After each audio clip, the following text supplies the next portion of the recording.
Chapter 29. It had been nearly a week since they'd had the sex. It was always in big, bold letters in Iris's mind whenever she thought about it. The sex had been incredible, 5 stars, would recommend, but they hadn't done it since. And she wasn't sure why, and she wasn't sure if she wanted to or not. Or if Archer wanted to. Or if he had lied about the whole being fine with having a purely physical relationship thing. Or if she wanted things to be purely physical. Or if she was completely losing her mind. So, she'd been avoiding him as much as humanly possible while living in his house, which was pretty damn hard. On Monday she ran headfirst into his naked chest as he emerged from the bathroom, right as she was hurrying down the hallway to her room. He'd grabbed her arms to steady her and she just stood there, frozen like a deer caught in the headlights. "Good morning, Iris," he'd rumbled, his voice all raspy from sleep, and Iris had stuttered some excuse about having to check on Olive, an obvious lie since Olive was still sound asleep, before running away. On Tuesday, she'd managed to avoid him until he got home from work, and then she was subjected to him in all his chef-coated, post-work, messy-haired glory. He'd been polite, asked her how their day had gone, and that was it. He hadn't pushed anything, hadn't asked for anything. She'd almost wished he had, wished he would just decide for her. Wednesday was a real nightmare. She'd accidentally peeked into Olive's room and found Archer curled up beside his daughter in bed, reading her favorite bedtime story with all the silly voices and everything. That had nearly broken her, the two of them side by side, their heads tipped together. It was too much. She was so happy for him, for them, for how far they'd come. Archer and Olive were a family now. And why did that hurt? Why did she want to picture herself there with them? Her brain felt completely scrambled, this new version of what her life could be playing on a loop in her head. She'd managed to run out of the house on Thursday as soon as Archer had returned home, and hidden out at Kira's house until past Olive's bedtime. Although it didn't escape her notice that she was disappointed to find the kitchen empty when she got home. She wanted to see him there, mixing up a new batch of pancakes. She wanted to sit and tease him. She wanted to discuss Olive's latest therapy session and all the progress she'd made. She wanted to be a part of his life, a real part, not a hired help part or a booty call part. It was all very concerning. And now here they were, Friday, and they were at the diner for lunch. Since Olive had a half day of school and she wanted to see her dad. And Iris was more than a little afraid of what would happen when Archer stepped out of the kitchen. Would she run? Would she propose marriage? Would she stand on this table and proclaim her new and entirely unexpected love for him, Iris? Earth to Iris. Bex waved a hand in front of her face, snapping her out of her slow descent into madness. "Sorry, what?" "Olive was talking to you." Olive squirmed next to her in the booth. "Sorry, kid. I guess I fell asleep with my eyes open." Olive scrunched her nose like she didn't believe that excuse for a minute. Iris was just glad the little lie detector couldn't tell she was having wildly inappropriate thoughts about her dad. "What were you saying?" Olive sighed the long-suffering sigh of a 5-year-old surrounded by incompetent grown-ups. "I said, when are we going to start our garden?" "Soon." Iris reached over and opened the little pack of crayons that the kids' menu came with. Olive grabbed them and started coloring, but Iris saw that her frown had deepened. She had learned that soon and maybe were Olive's least favorite words. She did not appreciate stalling. "We were waiting for the threat of frost to pass. But we'll plant it soon. I promise, okay? Teach me to dive." Olive nodded as she colored. "And when are you going to?" "You need to finish learning to swim first." Olive's swimming lessons had quickly become Iris's favorite part of the week. After just a few lessons, Olive had gone from thrashing around rather ineffectually in the water to being able to do a front and back float and a pretty solid dog paddle. Iris had been surprised by the swell of pride she felt when Olive's little tummy rose above the water. Her head back, limbs like a starfish, and she'd done it. She'd floated. Even now, Iris felt a bubble of excitement inside her when she thought about it. But Olive wasn't satisfied with a promise to garden and dive. She wanted more. "Can we watch Narnia tonight?" she asked. "Maybe, Irius." She dragged out the last half of Iris's name on a long whine. Bex cringed and Iris just shook her head. "What's with all the demands today?" She brushed the hair from Olive's face. Olive laid her head on the table, her cheek sticking to the children's menu she'd scribbled all over. "I want to do all the things. I know. We have plenty of time, babe," she said. But was that true? It was already May. If she stuck to her original plan, she'd be handing in her notice by June. Had Olive somehow sensed that she'd been planning to cut out early? Did she know that Iris was bound to disappoint her? But what if we don't? We do. A month and a half was a long time. Even if she did leave at the end of June, they would still have plenty of time to do everything Olive wanted, unless she kept adding to the list. Or unless Iris decided to stop being a coward and acted on her newfound feelings. Olive scowled. Bex mouthed yikes from across the table. Yikes was right. This kid had a lot of plans, and Iris had made a lot of promises, and the thing was, she actually wanted to keep them. She wanted to plant a garden with Olive and teach her to dive and watch Narnia and do all the millions of other things they'd talked about, and that only complicated her feelings even more. But at that moment, Archer entered the dining room from the kitchen, carrying a tray heaped with food. As soon as his eyes found hers, his face split into a smile. Iris couldn't help but return it, her insides immediately turning to goo. "Oh my God," Bex hissed. Iris kicked her under the table. Now was not the time to catch her cousin up on just how close she and her employer had become, but apparently Iris wasn't imagining the way Archer was looking at her. They were obvious as hell. "Look, there's your dad." Iris nudged Olive with her elbow, and Olive raised her head. "Yay." Olive waved to Archer as though he wouldn't find them at their usual table. "Dad, over here!" At the sound of Olive's eager dad shouted out across the diner. Archer's smile grew even wider, and Iris's heart ached at how sweet he looked staring at his daughter. "Hello, ladies," Archer said, laying the plates on the table. He caught Iris's gaze and held it a beat too long to be normal. Iris's face heated. "Let's see, we have one Olive special." He put the plate with the strawberry pancakes and whipped cream in front of their Olive namesake. Iris started cutting the pancakes into little pieces for one Noah special.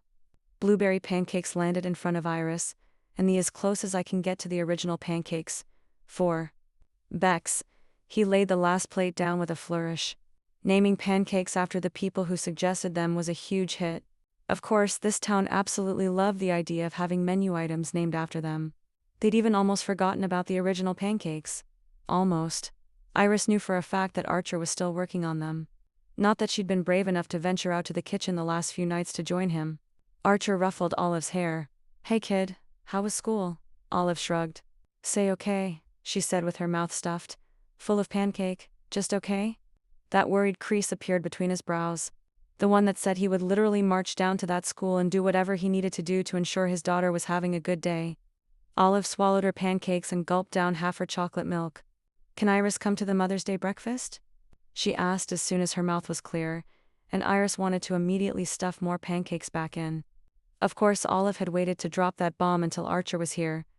Her gaze snagged on his over Olive's head. This kid wanted so much from her. She wanted everything.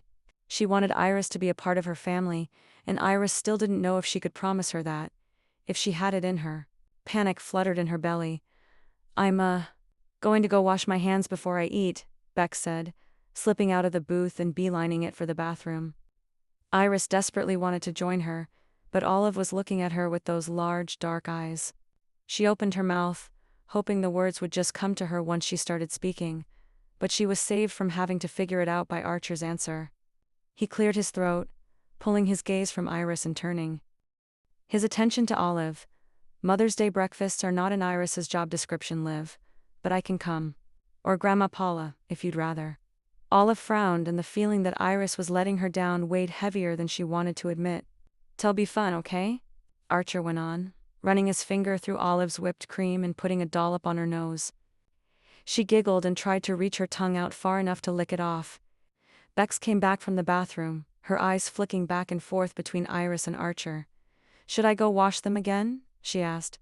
"My dad's going to come to the Mother's Day brunch," Olive told her.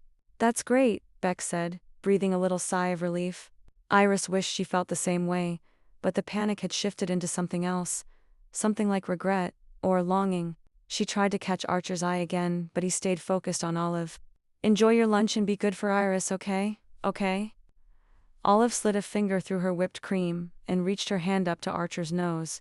He bent over so she could dab the cream on his nose.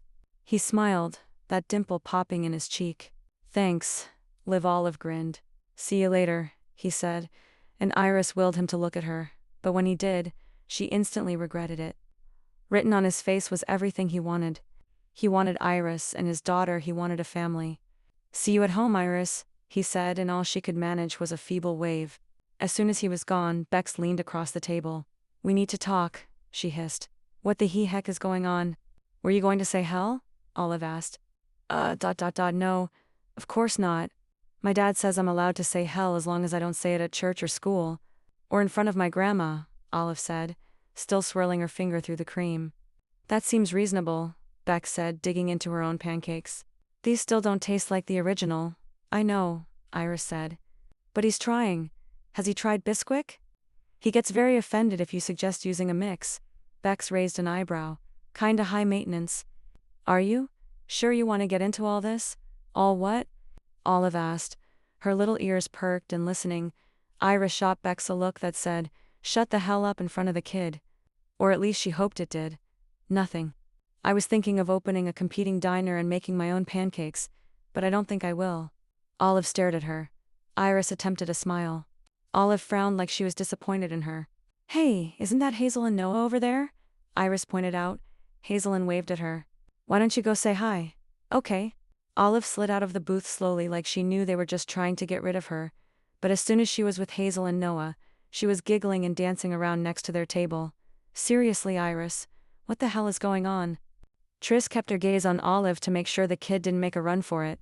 She hadn't tried to escape the house in a while, but Iris didn't trust her not to see a bunny outside or something and try to follow it.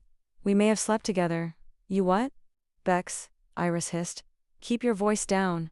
"Sorry." "You what?" she shouted. "We slept together, and it was amazing. Like earth shattering. And now I don't know what to do. Do what you always do." "What's that supposed to mean?" Her cousin sat across from her with her arms over her chest. They looked nothing alike.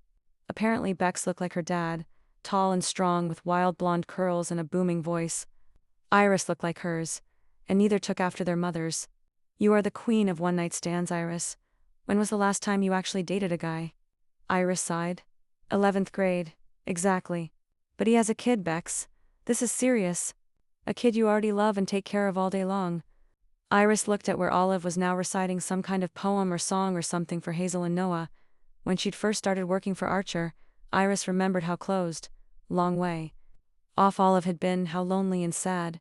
She'd come up, and maybe Iris had too.